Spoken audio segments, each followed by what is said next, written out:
nos reunimos para el segundo encuentro sincrónico para trabajar sobre la segunda unidad de filosofía de la administración.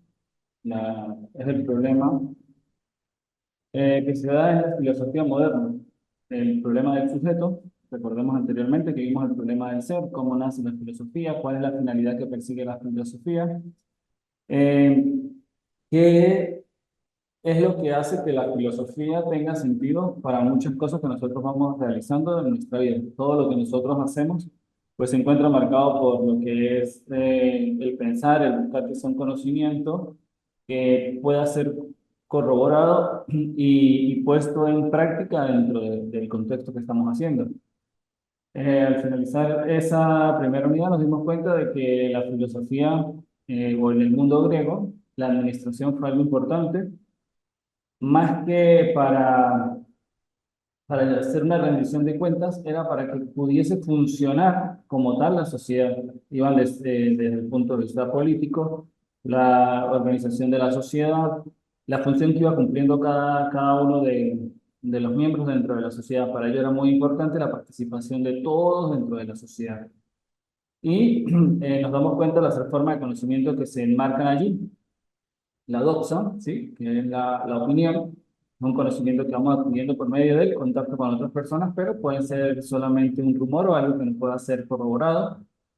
La episteme, que es el conocimiento como tal que busca hacia la ciencia, que sigue un método, que establece unos paradigmas. Y la técnica o la técnica, que es esa lucha contra el destino, buscar la manera en que nosotros, por medio de conocimientos prácticos, vamos moldeando lo que es la sociedad. Y ya hoy comenzaremos con la unidad de filosofía moderna o el problema del sujeto. Es importante entender que filosofía de las ciencias sigue unas ciertas características, unos pasos y unos elementos que nosotros debemos de ir desarrollando para poder aplicarla en cada una de las ciencias. En el caso de nosotros, en las ciencias de la administración y de la gerencia. Hay un primer momento en la filosofía o en cualquier ciencia que nosotros queramos estudiar, en este caso en la filosofía de la ciencia se marca como lo encontramos en este cuadro, tenemos las suposiciones generales sobre la ciencia. Cuando ustedes comienzan a estudiar algo, a tener un nuevo contacto con una nueva realidad, siempre tienen como esa cosquillita, esa motivación de saber qué es lo que vamos a hacer. Unas veces investigamos, otras veces no, solamente llegamos al puesto de trabajo, llegamos a la universidad, llegamos a ese lugar a donde vamos y nos enfrentamos con una realidad y nos vamos adaptando. Cuando nosotros estudiamos carrera universitaria con la finalidad de llegar a desempeñar una labor dentro de la sociedad, nosotros vamos adquiriendo ese conocimiento y sabemos en qué perfil podemos trabajar. Y nos vamos preparando y nos vamos formando en relación a eso. Eso es lo que nosotros hacemos con filosofía de las ciencias y por eso es que una de las primeras materias que ustedes cursan en cualquier especialidad que hagan de posgrado, porque les va a dar la base para entender sobre qué van a fundamentar los estudios que van a seguir realizando de allí en adelante. Entonces, lo primero que vamos a encontrar en toda ciencia, en este caso filosofía de la ciencia, es suposiciones generales sobre la ciencia. La ciencia implica, ¿qué es lo que implica la ciencia? Es la primera pregunta que nos podremos hacer. Siempre para que haya ciencia necesitamos recolección de datos. Sea que estemos haciendo una investigación documental, una investigación cualitativa, cuantitativa o de cualquier manera que nosotros la estemos abordando, siempre vamos a hacer la recolección de datos.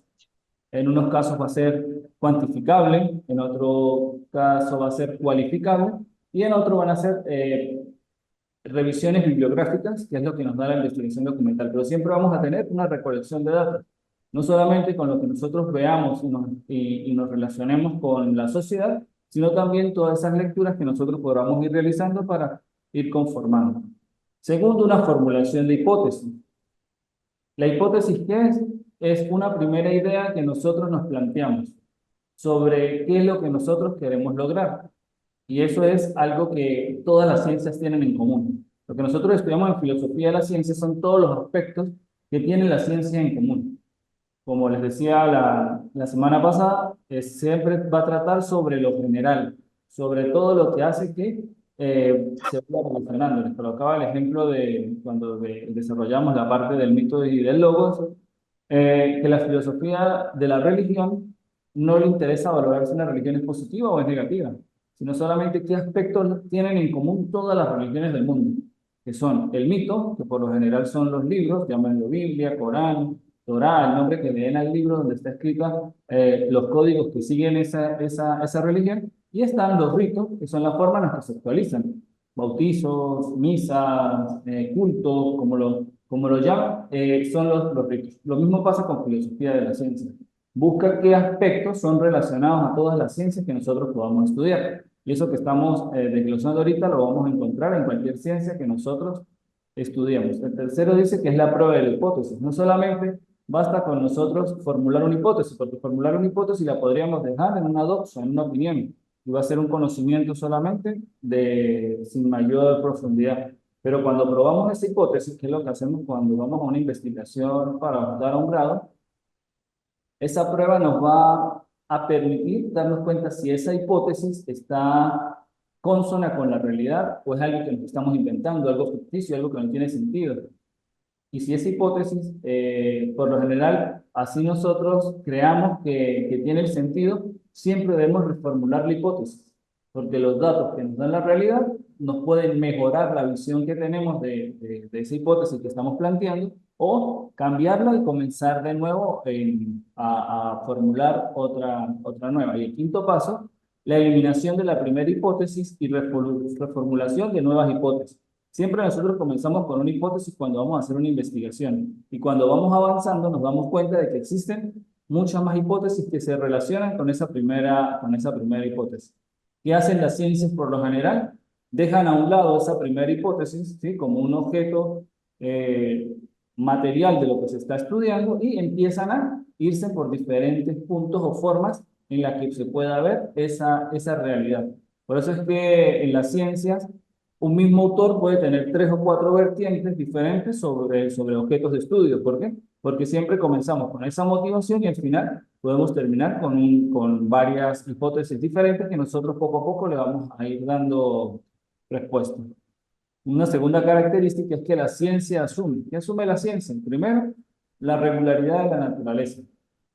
No solamente entendiendo por naturaleza la parte física ambiental que nos rodea, o el ecosistema como tal, sino que es todo aquello que nos mueve a realizar algo. La naturaleza de cada una de las ciencias, la naturaleza de cada uno de los aspectos que se estudian, la naturaleza es decir, cómo se encuentra ella en la realidad. Eso es lo que nosotros o todas las ciencias buscan realizar.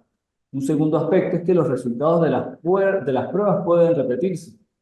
Nosotros podemos hacer tantas encuestas como nosotros queramos hacer, o tanta experimentación como nos venga mejor hacer. No solamente en la ciencia, y eso es una característica bastante importante, no es la aplicación de un solo instrumento, sino que se aplican 2, 3, 4 instrumentos y hasta se repiten con la misma población en lo largo del tiempo los mismos instrumentos. ¿Por qué? Porque es necesario que esas pruebas que se realizan eh, vayan dando un resultado. Nosotros si hacemos una prueba el primer día de una clase o nos hacen una prueba el primer día de nuestro trabajo, no va a ser el mismo resultado ni la misma funciones que nos puede dar esas pruebas que realizamos si luego lo hacemos el último día de clase, cuando ya hemos visto toda la materia, o 5 o 6 años en el mismo trabajo, cuando ya vamos a tener pues, resultados totalmente diferentes. En un primer momento nosotros podemos plantear un escenario magnífico de que todo es lo mejor y lo más bonito, y luego con el tiempo nos damos cuenta de que nuestras expectativas fueron satisfechas o, por el contrario, estábamos totalmente errados. Y eso es algo que busca la ciencia, repetir tantas veces sea necesario las pruebas para que los resultados sean contrastables con la realidad y el momento y en el contexto en el que se están realizando. Y un tercero es aquellos que prueban y revisan los experimentos deben ser objetivos y justos en sus evaluaciones. Por eso es que se dice que realmente ciencia es la que va por la parte de los números, la parte cuantificable, porque es algo que es objetivo y que no puede ser manipulable. Y los datos pueden ser realmente objetivos, pero quien analiza puede manipular los datos. Igual que una encuesta cualitativa puede dar unos resultados muy diversos y desde el punto de vista de la persona, nosotros si no los manipulamos, sino que los utilizamos bajo el método científico, nos va a dar resultados que son objetivos. Por tanto, siempre, no importa en la manera en la que estemos investigando, tenemos que buscar de que esos resultados sean lo más objetivos posible, porque eso es lo que hace que realmente haya progresado la ciencia hasta ahora. Imaginémonos en la arquitectura, alguien que haya hecho un puente, no sé, vamos a imaginarnos con dos o tres, con tres vigas nada más, y se cayó. Y él dice, no, perfecto, ese puente es realmente, está bien hecho y así no tendríamos ahora en la actualidad ningún puente si todos hubiésemos seguido esa idea. Sino que imagino que la persona que hizo el puente con tres vigas y se le cayó, agregó otra hasta que no se le, hasta que realmente aguantó suficiente peso y se mantiene. Así es como va haciendo todo lo que es ciencia. Vamos experimentando y nunca nos vamos a engañar. Siempre vamos a buscar la manera de que esos resultados sean lo más acorde con la realidad, para podernos beneficiar al final cada uno de nosotros. La naturaleza de la ciencia. La ciencia es un método empírico, inductivo para obtener el conocimiento del mundo. Todo conocimiento científico parte de la inducción. ¿Y qué es la inducción? Cuando yo voy de lo particular a lo general. Entonces, es esa manera que nosotros tenemos para primero encontrarnos con el mundo, con la realidad que nos encontramos, con cada uno de los aspectos que nos rodean, para luego ir formulando nuestras hipótesis, poder realizar nuestras pruebas y poco a poco ir contribuyendo a lo que es el mundo como tal del conocimiento. Otro aspecto que debe tener en cuenta todas las ciencias es la lógica en la ciencia. La lógica es el arte de pensar correcto, es decir, de que todo lo que nosotros hagamos sea coherente y represente lo que realmente se encuentra dentro de lo que estamos pensando. Y aquí está el método de la deducción. El doctor Javier Méndez era muy partidario de esta manera de acercarse a la ciencia y plantea que es la inferencia de la mejor explicación, un enfoque usado para explicar un grupo de datos. Siempre la función es pararme sobre toda la información que tengo y realizar una inferencia, la cual me permita dar una explicación que sea consona con lo que estamos encontrando.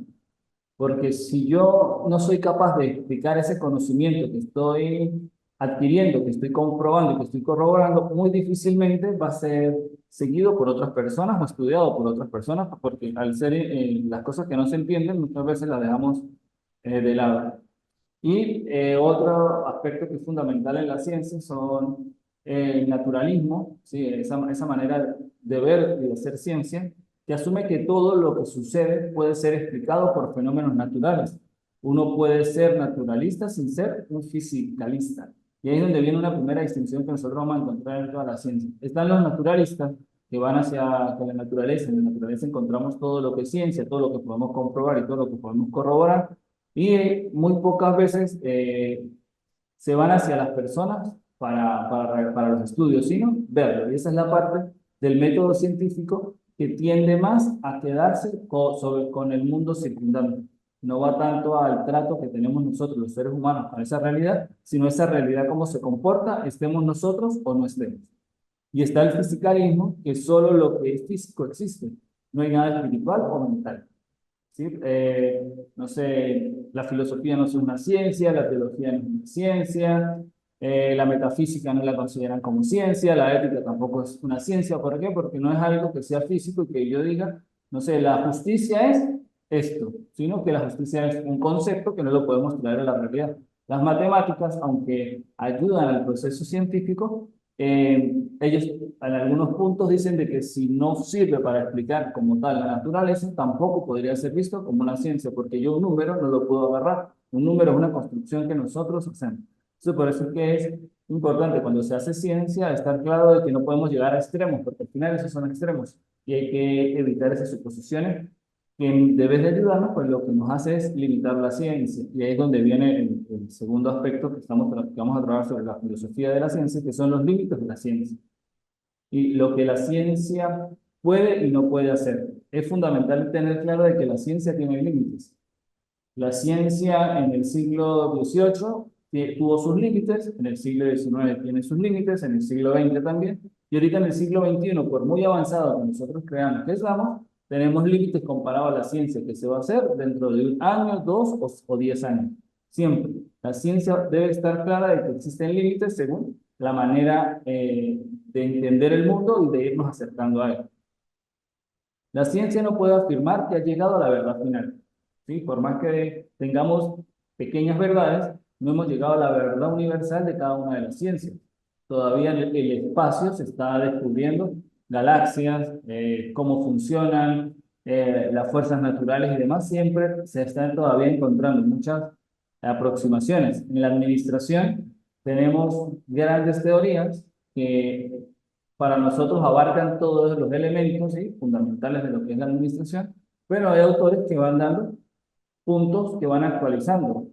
Cuando no existía la inteligencia artificial, pues en la administración no había nada concreto sobre eso. Ahora que existe la inteligencia artificial, todas las ciencias están viendo cómo las adaptan para buscar la bondad en esa inteligencia artificial, de que no sea solamente algo para que las cosas vayan a la mediocridad o dejemos a un lado a los seres humanos, sino que haya esa interacción para que se enriquezca y pueda mejorar muchísimo más la forma de tener el conocimiento. Por eso la ciencia nunca dice que ha llegado a la verdad final. Segundo elemento, la ciencia puede dar confianza a una teoría, pero no puede probar su certidumbre. Y eso es lo que hace la ciencia o los paradigmas. A veces son muy renuentes de cambiar de un paradigma a otro, porque hasta que no lo comprueban y están seguros de que realmente se puede afrontar esa manera de hacer ciencia desde ese punto de vista, son un poquito reticentes a aceptar nuevas teorías hasta que no son comprobadas y son bien fundamentadas. Y el tercero, la ciencia requiere la experimentación. Siempre es fundamental cuando nosotros vamos a hacer ciencia, vaya a la experimentación. ¿Cómo podemos nosotros llegar a la experimentación? Por medio de los instrumentos, luego de haber planteado esa hipótesis y poder ir a la realidad y darnos cuenta de si esos estudios que estamos realizando son fundamentales o no. Un ejemplo muy común es, no sé, en la administración, supongamos en el área administrativa como tal de una empresa, que nosotros desde afuera digamos, esta empresa puede ser que vaya a la bancarrota, porque nosotros creemos que, y esa es nuestra hipótesis. Y luego cuando vamos a la realidad, estudiamos la empresa, vamos a fondo, nos damos cuenta de que tiene buenas ganancias, de que tiene buena estructuración, de que todo lo que realiza lo hace de una manera positiva. Y mi manera de percibirlo desde fuera fue errónea al momento de estar dentro de la realidad. Por eso siempre es necesario experimentar. Yo puedo tener una teoría en filosofía, pero tengo que leer más autores, tengo que buscar hasta darme cuenta de si realmente eso se puede sustentar o no. Y así pasa en cada una de las áreas y por eso es que en la filosofía de las ciencias va a este punto de que existen límites en todas las ciencias y es fundamental tenerlo claro. Ahora bien, todas maneras de que nosotros o un elemento que tiene en común todas las ciencias es el método. Y es un método que apunta hacia lo científico, es decir, a datos que nosotros vamos a poder comprobar y corroborar dentro de la realidad. Es necesario que exista un método científico para que la ciencia sea una disciplina. Si no existe un método científico, entonces la ciencia es una farsa. Es lo que pasa cuando retrocediéndonos a la clase anterior de la doxa u opinión o de la técnica o la técnica.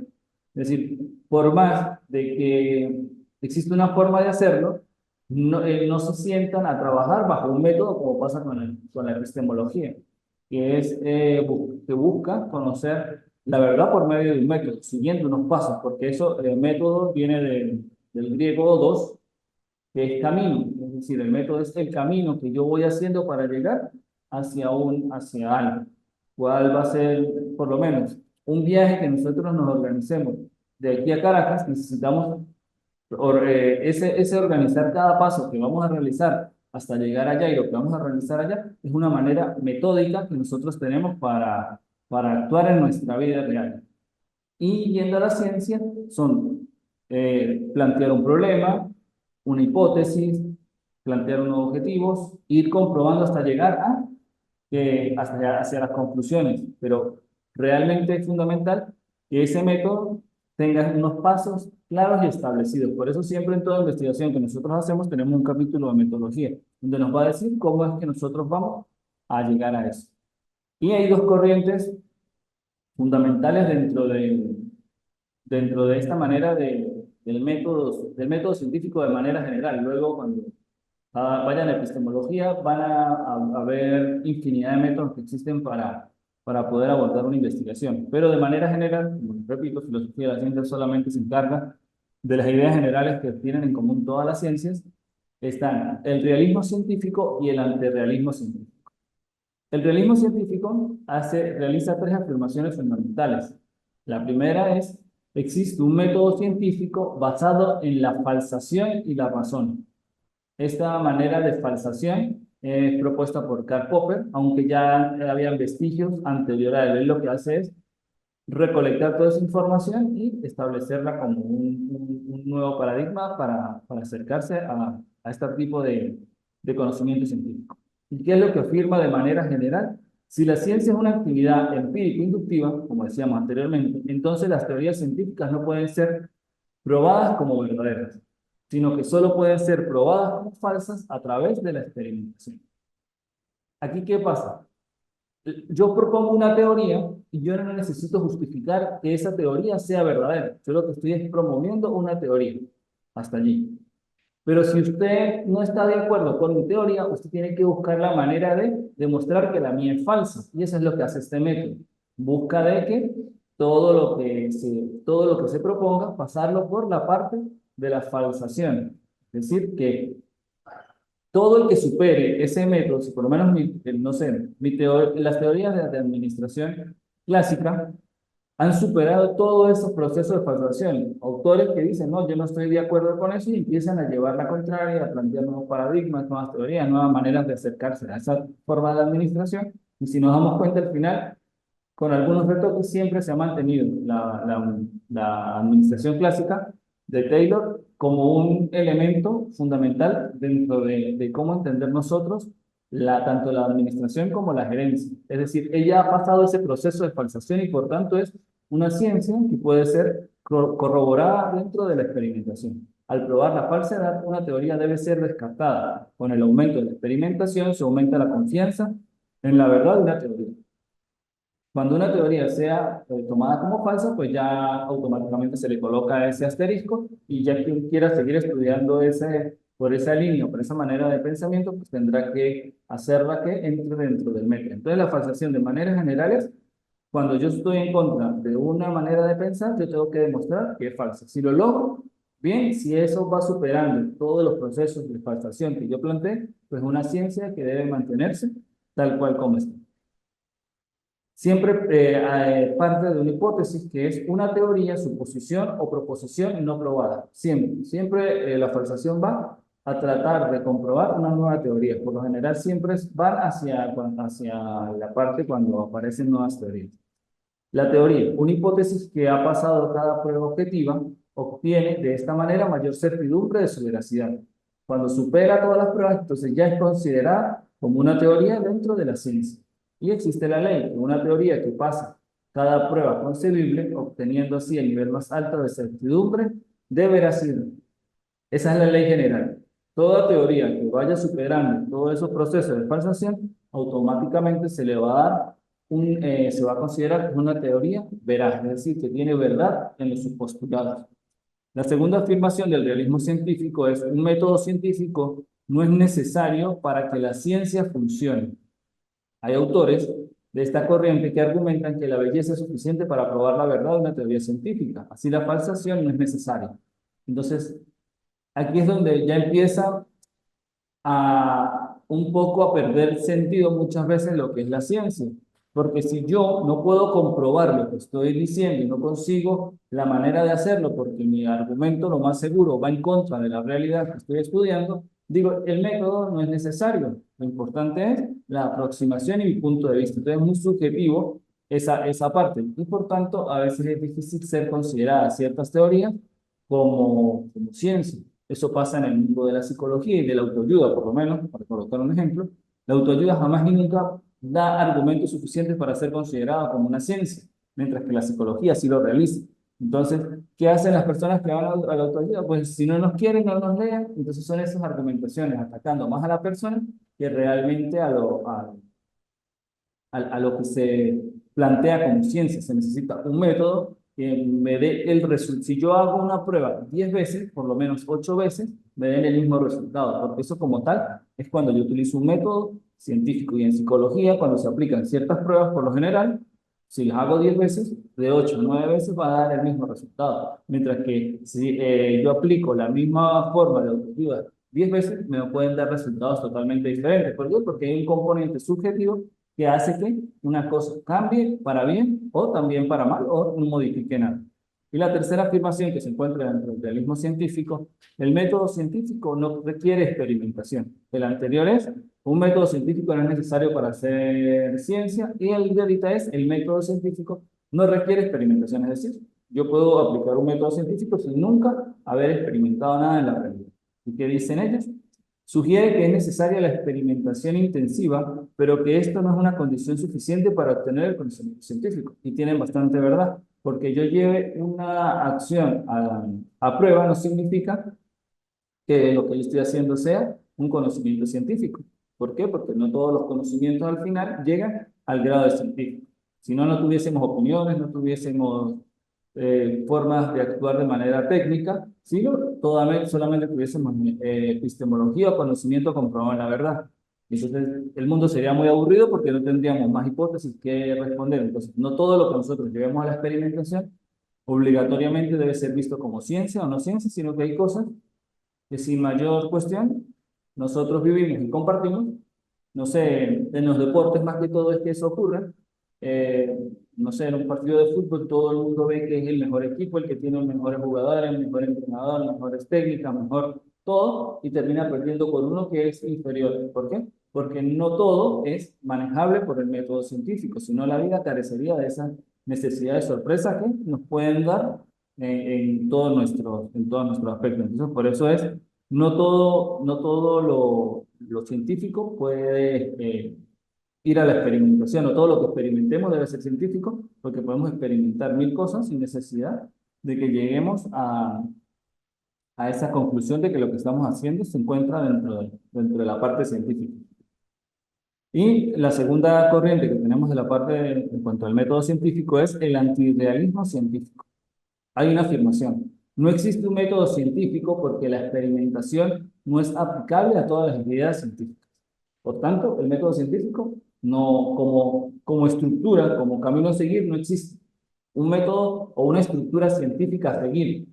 Todos los métodos, con diferentes objetivos, con diferentes perspectivas, tienen algo en común, que es el camino que siguen para la estructuración del método para llegar a ser ciencia. No importa si sea objetivista o subjetivista o pragmática, no importa el método como se enfoque al final, siguen unas características esenciales para poder ser considerado un método dentro de la ciencia. Entonces, estas afirmaciones dicen que el método, existen muchas maneras de poderse acercar a realizar ciencia.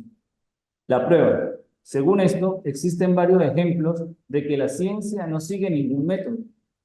¿Sí? En la realidad, los científicos que aportan esto, los pensadores que apoyan esta teoría, dicen que en el mundo podemos ver muchas cosas que no necesitan necesariamente ser consideradas como ciencias. Y el primero es la teoría de la evolución. Esta no puede ser experimentada ni falsificada. Por ende, no debería ser tratada como una teoría, sino como una hipótesis. ¿Sí? La evolución, ellos dicen que no podemos encerrarla dentro de un método científico porque todo el tiempo siguen apareciendo, no sé, nos datan de que los primeros o mínimos son de hace 10.000, 20.000 años, y entonces sale otra investigación que dice o consiguen otros restos que lo datan mucho más antiguo de lo que tenemos. Entonces dicen que es algo que no podemos falsacionar hasta que no tengamos todos los datos. Y pues es algo que es casi imposible realmente saber el punto en el que la humanidad empezó, no solo a existir, sino a evolucionar, en qué punto preciso comenzar a hacer el cambio, no solamente la humanidad, sino todo el ecosistema que nosotros tenemos. Segundo, la teoría del quantum. La ciencia no puede explicar la conducta de las partículas subatómicas.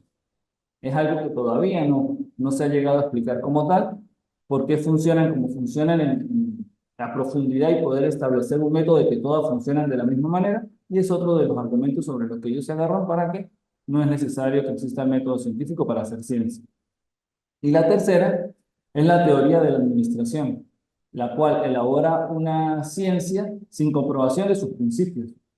Eso es en ese aspecto los autores que están en contra de que la administración sea considerada como una teoría dicen esto, porque la administración pues partió primero de cosas prácticas. Si nos damos cuenta en Grecia, en la clase pasada, cómo comenzaba eso, comienza desde acciones, sin ninguna metodología establecida, sino fueron planificando, fueron organizando, fueron supervisando, controlando y fueron haciendo un seguimiento a todo lo que se está haciendo y fueron evaluando los resultados y todo y fueron mejorando, pero sin aplicar un método. Si así ha existido la administración, no es necesario entenderla hoy en día como una ciencia siguiendo un método, lo cual pues ustedes que están dentro del área de la administración y de la gerencia se van a dar cuenta de que es necesario un método si nosotros queremos que un plan cumpla los requisitos necesarios para mejorar como tal lo que estamos persiguiendo. Entonces, como tal, eso es lo que nos plantean desde la filosofía de la ciencia en la administración. Buscar entender que todas las ciencias tienen algo en común y que la administración, al ser una ciencia, y la gerencia, al estar dentro de esas ciencias, es necesario que sigan un método establecido para poder que lo que nosotros realicemos sea con si esto lo realizamos y nos quedamos en el realismo científico, de que el método es fundamental y tenemos que sancionarlo, o si somos partidarios del antirrealismo científico, pues todo lo que nosotros hagamos va a ser, no es necesario comprobar porque hay ciencias que no comprueban sus hipótesis. Entonces es fundamental tener claro en qué parte nosotros nos encontramos y en qué parte realmente deberíamos estar para formular como tal lo que es ciencia que sea perdurable. Y aquí viene, dentro de la filosofía de las ciencias, el problema del sujeto. En la filosofía es muy común de que todas las cosas que nosotros abordamos las veamos como un problema. El problema del ser, el problema del sujeto, el problema del mal, el problema del bien, o sea, siempre.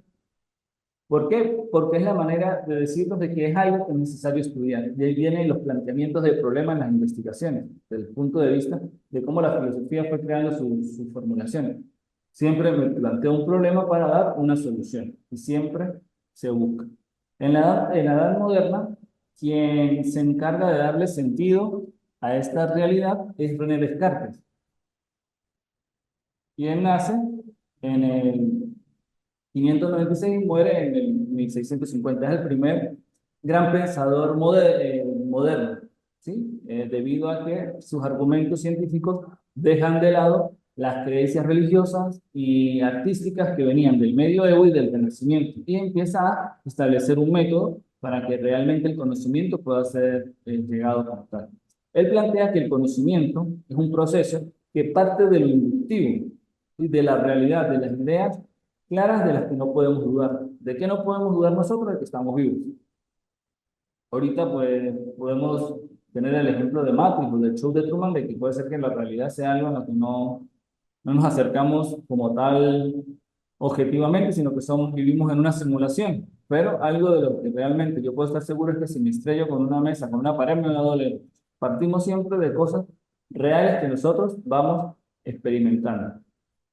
Y eso se va a ir construyendo de experimentación en experimentación. Por eso es que decía que la ciencia parte de una hipótesis, las experimenta para llegar a lo que es ciencia. Y en ese proceso llega a lo que es la parte de la deducción, el conocimiento de todo cuanto es posible conocer. Es decir, existe el conocimiento particular que yo voy experimentando día a día y existe ese gran conocimiento, ese gran cúmulo, que es lo que hace la ciencia, que son conclusiones que van estableciendo y naciéndose de los procesos que nosotros vamos llevando a cabo. Y eso es algo que nos propone Descartes con su método muy famoso, que es el método de la duda o la duda metódica, donde yo no dudo por dudar, sino que dudo para poder esclarecer como el proceso de falsación, ir eliminando todo lo que es falso hasta que me doy cuenta de que esa teoría es real. Entonces, ¿qué hace Descartes? Empieza a dudar, dudo de esto, pero por medio de un sistema y de argumentos, no dudar por llevar la contraria. Y esta problemática del sujeto en Descartes se resume con el cogito ergo sum. Pienso, luego existo. Es algo muy común. Luego de allí han salido nuevas formas de esta expresión. Siento, luego existo, según en el tiempo en el que nos ubicamos, pero en la edad moderna y en este sentido es el cogito ergo sum o el cogito ergo sum, es decir, pienso, luego existo. Si yo no pienso, no existo. ¿Por qué? Porque llevar una vida, para él, llevar una vida sin pensar es como ser un autómata, un robot que le clavaron unas configuraciones y él va a funcionar así toda su vida. Entonces es necesario que cada una de las cosas que nosotros hagamos la pensemos para realmente ser sujetos y ser capaces de reflexionar todo lo que nos encontramos. Pues por medio de este cogito ergo sum, el cual se convierte en el eje central del sujeto, reconocido como ser pensante. ¿Por qué? Porque tenemos que tener claro, y eso no lo, esa realidad que nosotros tenemos ahorita de que queremos atribuirle a los animales las mismas características de los seres humanos, no existía. Aristóteles en su tratado acerca del alma clasifica tres formas de alma: la vegetativa, que es la de las plantas; la de locomoción, es decir, de acción, la de los animales; y la racional, que es la de los seres humanos. Y así se mantiene en el pensamiento moderno esta manera de verlo. El sujeto es el eje central porque es el único que está capacitado y dotado de razón. Y la razón es lo único que nos hace diferenciarnos de las demás especies que existen en el mundo, los seres humanos diferentes a los animales y a las plantas. Reformula el concepto de pensamiento, que anteriormente era una capacidad racional, es decir, quien piensa es quien es capaz de tener cierta cantidad de conocimientos, y lo amplía incluyendo la imaginación, la voluntad y la percepción. Entonces ya el pensamiento no es solamente la parte racional, sino que está la imaginación, la voluntad y la percepción. La imaginación apoyando todo lo que es la creatividad y la innovación. La voluntad, que es lo que nos mueve a realizar lo que hacemos. Ay, no, es que él no quiso hacer eso, no, él lo quiso hacer, solo que luego se arrepintió cuando vio un mal resultado. Es algo que aporta mucho también a la parte de la ética. Y la percepción. Yo tengo mi punto de vista sobre la realidad. Esté equivocado o no esté equivocado, es mi punto de vista, que luego yo voy a ir mejorando por medio de un método que voy a seguir. De esto, que pensar implica existir, porque pensar hace referencia a las diferentes actividades del pensamiento. Si yo no pienso, no existo. Si yo hoy me levanté, me fui al baño, me cepillé, me bañé, me vestí y llegué aquí a la universidad y no supe en qué momento llegué, yo no estoy existiendo. Solamente estoy viviendo, porque vivir es un estado normal que se acaba cuando nosotros morimos. Mientras que existir es irle dando sentido a cada minuto que nosotros vamos teniendo y a cada una de las experiencias que vamos realizando. Entonces, de ahí es donde viene ese problema del sujeto. Solamente, y viene muy relacionado con lo que se veía y vivía en la Edad Media, de que todo era por voluntad de los dioses. En este caso, de los dioses monoteístas. Los judíos, los árabes y los cristianos tenían muy marcado de que todo lo que había en el mundo era un designio que se debía cumplir. Si es un designio que se debía cumplir, nosotros actuáramos bien o actuáramos mal, íbamos siempre a estar solamente pensando en agradar esa realidad superior, lo cual con la edad moderna se coloca al hombre como el centro, al sujeto como el centro, y por tanto, para que tenga sentido su vida, tiene que pensar. Por tanto, con este cogito ergo sum, eh, llega a afirmar en las meditaciones metafísicas la siguiente expresión de Descartes: yo soy, existo, esto es cierto. ¿Sí? Nosotros existimos y eso es algo que no, por medio de nuestra vida, mientras, es algo que no lo podemos negar. Pero ¿cuánto tiempo? Todo tiempo que dure mi pensar. Yo puedo vivir 100 años, pero si quedé en coma y en cama o con Alzheimer o con alguna enfermedad que limite mi forma cognitiva, pude haber vivido realmente sin los 60 años, porque luego los otros 40 fue bajo una enfermedad que no me deja pensar. Y si no pienso y no razono, automáticamente pierdo mi existencia. Pues ¿acaso podría suceder que si se cesase, por ejemplo, perdón, por completo de pensar, cesara al mismo tiempo el existir? Es decir, cuando yo dejo de pensar, automáticamente dejo de existir, porque no hay un sentido trascendental a lo que yo estoy realizando. Y nosotros no vinimos al mundo solamente a estar presentes en un lugar, sino a utilizar todas nuestras capacidades. Y la mayor de nuestras capacidades es la racional. Si nos damos cuenta, está la imaginación, la voluntad, aparte de todos los conocimientos que nosotros podamos ir adquiriendo solo por el uso de nuestra razón. Entonces aquí de manera general encontramos el método de la duda, que es el primer método que tenemos como tal para empezar a plantear lo que es ciencia y lo que venimos analizando hasta el momento. A él se le conoce mucho como el racionalismo, es decir, todo está dentro del poseer de la razón. ¿Qué dice? Existe una duda metódica, que es el primer paso, ¿sí?, que vemos aquí arriba, donde está el conocimiento sensible, que es lo que nosotros estamos por medio de las sensaciones. Dice Sócrates que las sensaciones nos engañan, lo mejor que le puede pasar al hombre es morir, ¿sí?, porque nos vivimos siempre engañados y nos hacemos esa interrogación. ¿Es un sueño? Luego tenemos el conocimiento racional, pero como muchas veces el conocimiento racional va en contra del conocimiento sensible, podemos preguntarnos, ¿es un genio maligno? ¿Es algo que lleva al error? Y luego pasa la certeza. El pienso existe, que es un conocimiento intuitivo. Voy a la realidad, experimento, me doy cuenta de si es verdad o es mentira mi conocimiento sensible, mi conocimiento racional, y por tanto llego al conocimiento intuitivo. Mi relación directa con, con lo que puedo experimentar. En este caso es la naturaleza, sea mi lugar de trabajo, mi lugar de estudio o el medio ambiente como tal. Y tengo un criterio de verdad. Yo planteo de ahí mi perspectiva, ¿sí? Por eso es que no solamente nos quedamos en la parte racional como tal, sino voy a mi perspectiva y un criterio de verdad. Y luego tengo claridad y distinción. Cuando llego a la claridad y a la distinción, puedo decir qué está bien, qué está mal, qué conocimiento me puede aportar más o me puede aportar menos. Luego viene a la pregunta, dentro de su método, dice que es fundamental, hay que entender que todavía no se ha roto completo con la Edad Media. Dios existe y es veraz. ¿Por qué? Porque mi proceso racional, mi proceso cognitivo me llevó a una intuición de que Dios como tal existe. Por tanto, existen ideas innatas, es decir, que vienen conmigo, que siempre me acompañan desde siempre. Y este es el conocimiento absoluto y seguro. Estas ideas innatas también están las ideas adventicias que nos van llegando por medio de nuestros conocimientos y las ideas fácticas que son las que nosotros podemos ir encontrando por nuestro actuar. Por tanto, no existe el genio maligno ni el sueño que veíamos al principio, no nos hacen perder nuestro sentido.